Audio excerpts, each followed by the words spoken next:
बर' माहारिखौ मुलुगाव मोनसे गेरेमसा माहारि दानाय आरो बेखौ नोजोर खालामनानै दुलाराय बर' फरायसा आफादा जोनोमनिफ्रायनो बर' माहारिनि राव हारिमु थुनलाइखौ फोथांनानै लाखिनो समाजारि बा रांखान्थि जौगाथायनि बा राजखान्थि मोनथायखौ मोनफुंनो थाखाय गुबुन गुबुन हाबाफारि लानानै खामानि मावबोदों। दिनैबो दुलाराय बर' फरायसा आफादा मानगोनां आफादगिरि दिपेन बर' सारनि दैदेननायाव गुबुन गुबुन हाबाफारि लानानै जोङो बर' माहारिखौ फोथांनानै लाखिनो थाखाय बा गेरेमसा माहारि लानो थाखाय जोङो बर' हारिनि राव थुनलाइ हारिमुखौ फोथांनायजों लोगोसे बर'नि समाजारि जौगानाय रांखान्थि जौगानाय आरो जोंनि हारियाव सोमजिनाय माखासे जेंना बे जेंनाफोरखौ जोङो बोरै जोङो सुस्रांनो हायो बिनि थाखाय गुबुन गुबुन हाबाफारि लादों आरो बड'फा मिशन सास्टेनेबल चेन्ज बियो मोनसे दुलाराय बर' फरायसा आफादनिनो मोनसे टिम सोनानै जोङो बेबायदि खामानि मावबोदों। बड'फा मिशन फर सास्टेनेबल चेन्ज बिनि सिङाव जोंहा गासै गोबां माखासे थांखिफोर लानाय दङ, जेरै बर' फरायसाफोरखौ लेखा फोरोंनाय बा क्वालिटि इडुकेसन होनाय आरो बेजों लोगोसे बर'नि राव हारिमुखौ फोथांनो थाखाय जोङो गुबुन गुबुन हाबाफारि लादों आरो बेजों लोगोसे जोङो बे बर' उइमेन बा आइजो माहारिखौ जौगाखां उइमेन इम्पावारमेन्ट बेबो मोनसे बेनिनो पार्ट। बिनिखायनो जोङो जाहाथे जोंनि दिनैनि जि आइजोफोरनि जि थासारि बा जेंना बा उन्दै बैसोआव हाबा जानाय हमना ला बा उइमेन ट्राफिकिं होननानै बुंदों, आइजोफोरखौ गुबुन जायगायाव लांनानै जिनाहारि खालामनाय बुथारनाय बा बिनि अनगायैबो जे आइजोफोरनि गेजेराव लांखारलायनाय बा आरो बेजों लोगोसे समाजाव सोमजिनाय जौ जुवा ड्राग्स बेफोरखौ जोङो बन्द' खालामनो आरो बेजों लोगोसे जोङो आइजोफोरनि जिहेथु जि मोन्थायखौ मोनफुंनो सोरबा आइजोआ जुदि समाजाव बा रांखान्थि बेलायाव जोङो नासयजादों गादबजादों बिनि थाखाय जोङो जास्टिस मोननो थाखाय जोङो आइजो माहारिया जों दिनै खामानि मावनांगोन आरो बिनिखायनो दुलाराय बर' फरायसा आफादनि मानगोनां आफादगिरि दिपेन बर' सार बिथाङा सासे well educated and dedicated leader of all Bodo' students union. बिथांनि जि थांखि आरो नोजोरजों बिथाङा बर' हारिनि राव हारिमु थुनलाइखौ फोथांनायजों लोगोसे बा रांखान्थियारि जौगानाय समाजारि जेंनाफोरखौ सुस्रांनो थाखाय बायदि बायदि बिथिङै जोङो खामानि मावगासिनो दङ। दा बर' बिमा गौथुमाबो बिनिनो मोनसे पार्ट। बिनिखायनो बर' बिमा गौथुमा मोनसे इन्डिपेन्डेन्ट अर्गेनाइजेसन नङा, बियो मोनसे अल बड' स्टुडेन्टनिनो मोनसे पार्ट बा बाहागो। ओंखायनो दिनैनिफ्राय बर' बिमा गौथुमा फुड प्लेजेट दाबाय होननानै जोङो फोसावनो हायो बा बुंनो हायो आरो बे बर' बिमा गौथुमा फैबाय थानाय समफोरावहाय बर' आइजोफोरनि बेफोरबायदि जेंना बा उइमेन ट्राफिकिं होन चाइल्ड मेरिज होन बा न'खराव दाङाबाजि जानाय डमेस्टिक भायलेसन्स बायदिसिना जेंनाफोरखौ जोङो होबथानो थाखाय जोङो खौसेयै आइजो माहारियानो जोङो खामानि मावगोन आरो बेजों लोगोसे समाजाव सोमजिनाय लाइमोनफोरा दिनै उन्दै बैसोआव हाबा जानाय लांखारनाय बा जौ जुवा बेजों गफबनानै थानाय बेफोरखौ जोङो सुस्रांनो थाखाय जोङो खामानि मावगोन बा सोरबा आइजोआ दिनै जास्टिस मोनाखै बा नासयजादों गादबजादों बे जाहाथे जास्टिस मोनो बिनि थाखायबो जोङो भइस होगोन आरो गासैखौबो जोङो नोजोर बोनानै आइजो माहारिया बा बर' बिमा गौथुमा खालि आइजोफोरनि जेंना बा समाजारि जेंनानि थाखायल' नङा, जोङो अराय सम बर' बिमा गौथुमा बर' माहारिखौ गेरेमसा माहारि हिसाबै फोथांना लाखिनो थाखाय जोङो अराय सम जोङो दुलाराय बर' फरायसाफोरजों जोङो ज' आइजोफ्रा खामानि मावलांबाय थागोन। दिनैनि आफाद दानायनि थांखि आरो दुलाराय बर' फरायसा आफादनि गलाघाट जिल्लायाव जथुमनाय 52थि थान्दै जख'न्थाइनि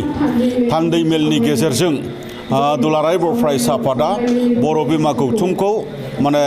दानायनि जे मोनसे थांखि बेखौ जोङो लादोंमोन आरो बै दिनखालि बर' बिमा गौथुमखौ आबुं महर दानांगौनि थाखाय मोनसे दिन थारिख लानानै दानाय जाथों होननानै जोंनियाव थांखि मोनसे दङमोन आरो बै दिनखालिनो जोङो माने चिफ कनभेनर आरो कनभेनर साथाम साब्रैसो बिबानजों जोङो बेखौ एडहक कमिटि हिसाबै जोङो दानानै लानाय जादोंमोन। दा बेखौनो आबुं महर होनायनि नोजोर आरो थांखिजों दिनै अदालगुरि कलेजाव जोङो माने बेनि मोनसे जथुम जोङो लादों आरो बे जथुमनि दिनै थान्दै मेला सोलिगासिनो दङ। बे जथुमनि गेजेरजों जोङो बे बर' बिमा गौथुमखौ फुल मोनसे स्ट्राक्चाराव जोङो दिनै दानानै लानाय जागोन आरो बे आफादनि गेजेरजों जोङो बेखौनो माने थांखि लादों जे जोंनि नोजोर आरो थांखिया बेनो जे बर' माहारिया गेरेमसा हारि जानांगौनि थाखाय हौवा आरो हिन्जाव सोलोंथाइ बिथिङै रांखान्थि बिथिङै बा राजखान्थि बिथिङै बा मोनफ्रोमबो बिजनेस बा गुबुन गुबुन बिथिङै माने जौगासारनाय जानांगोन आरो माने रैखाथि गोनां जानांगोन आरो गावनि साननायखौ मोजाङै बुंनो हानाय आरो लिडारशिप लानो हानाय बेबायदि मोनसे जानांगोन नाथाय जोङो नुदों सोलोंथाइखौ दिनै जोंनि बर' आइजोफोरा नैबेबायदि समाव दानि ट्रेन्डिं नैबेबायदि समाव जोंनि हिन्जावसा गथ'फ्रा लाबोबाय थादों दा बे सोलोंथाइ लानायजोंनो लोगोसे बर' हारिनि हारिमु बर' हारिनि रांखान्थि बर' हारिनि समाज आरो बर' हारिनि रैखाथिनि थाखाय आरो गोबांथार माने खामानि मावबावनो गोनां दङ दा बेखौनो मावनांगौनि थाखाय दिनै माने दुलाराय बर' फरायसा आफादा माने हाख'यै बा माखासे दुलाराय बर' फरायसा आफादा जेखौ मावनो हायो नाथाय बेखौ माखासे बेरियार थायो जे आइजोफोरनि माखासे समस्या आइजोफोरनि माखासे जेंना जे बाथ्राफोरखौ जोङो खुलायै मालाबा उसुबिदा मोनो सोंनो रायलायनो बा हौवाफोरनो मालाबा खिन्थानो मालाबा उसुबिदा मोनो बेबायदि माखासे जेंनाफोरसिम माने जोङो सौहैनो हाया जायो दा बेखायनो बे गौथुमनि गेजेरजों जोंनि आइजोफोरखौ जोङो फुललि एम्पावार्ड बा फुललि मोनसे माने बेवहाय गोहो होनायनि गेजेरजों स्पेसियेलि जोंनि आइजोफ्रा मा जेंनाजों मोगा मोगि जानो गोनां जायो बिसिम रिचेबल जानांगौनि थाखाय बे आफादा खामानि मावगोन आरो बिनि अनगायैबो जे दिनै जोंनि समाजाव जोङो नुदों जे गोबां माने चाइल्ड माने मेरिज बा आर्लि मेरिज बा जोंनि हिन्जावफोरनि सायाव जे एट्रसिटिस बा डमेस्टिक भायलेन्स बा जोंनि हिन्जावफोरनि सायाव जे माने ट्राफिकिं बायदि मैया लबि देखायनायनि गेजेरजों बायदि मैया खामानियाव माने जे जोंनि माने हिन्जावसा बा हिन्जाव मानसिफोरखौ माने गाज्रि खामानियाव माने बाहायनाय बेबायदि थासारिफोरखौ नुदों आरो जायनि जाउनाव जोंनि हिन्जावसा गथ'फोरा गोबां बेबायदि मोनसे सुइसाइड बेबायदि केसफोरजों मोगा मोगि जानो गोनां जादों सुइसाइडआ हिन्जावसा गथ'फ्राल' जायाखै हौवासा गथ'फ्राबो जादों बा हौवा जायखिजाया मानसियानो जादों नाथाय जे रेट माने जेनाखि हार हिन्जावसा मानसिफोरनि हारखौ जोङो दिनै बांसिन बेबायदि जोङो नुदों दा बेफोरो जोंनि थाखाय मेजर मोनसे सिरियास कनसार्न दा बेखौ जोङो बोरै माने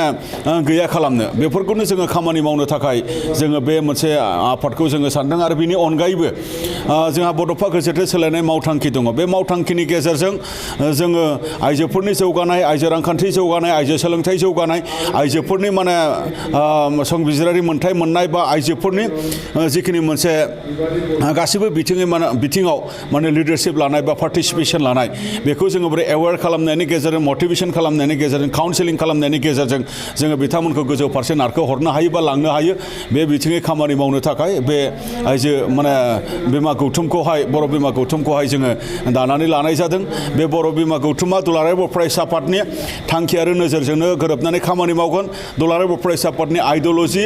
बेखौनो गोरोबनानै खामानि मावगोन बड'फा उपेन्द्र ब्रह्मनि गेरेमसा हारि माने जे सिमां बेखौनो मावफुंनांगौनि थाखाय दुलाराय बर' फरायसा आफादा जे खामानिफोरखौ मावदों बेखौ मावफुंनायाव जथेस्थ' मदद बा हेफाजाब होनायनि गेजेरजों जों मावलांगोन आरो बे आफादा माने दुलाराय बर' फरायसा आफादनि मोनसे कन्ट्रलावनो थागोन आरो दुलाराय बर' फरायसा आफादनि मोनसे डिसिप्लिनावनो थागोन आरो दुलाराय बर' फरायसा आफादनि जिखिनि साननाय बेवहायनो थागोन बेवहाय बे आफादखौ लानानै गोनो गोथो साननांगौनि बाथ्रा गैया बेवहाय माने बे आफादा बबेबा मोनसे थाखानाय आफाद बा बबेबा मोनसे आफादनि मोनसे कनफ्लिक्ट मोनसे अर्गेनाइजेसन जागोन बेखौ माब्लाबाबो साननो नाङा जि मोनसे जाथियाव दिनै माने खामानि मावनो थाखाय जिथु दुलाराय बर' फरायसा आफादा बेखौ माने साबसिनै खामानि मावनो सानदों बियो माब्लाबाबो माने नेगेटिभ माने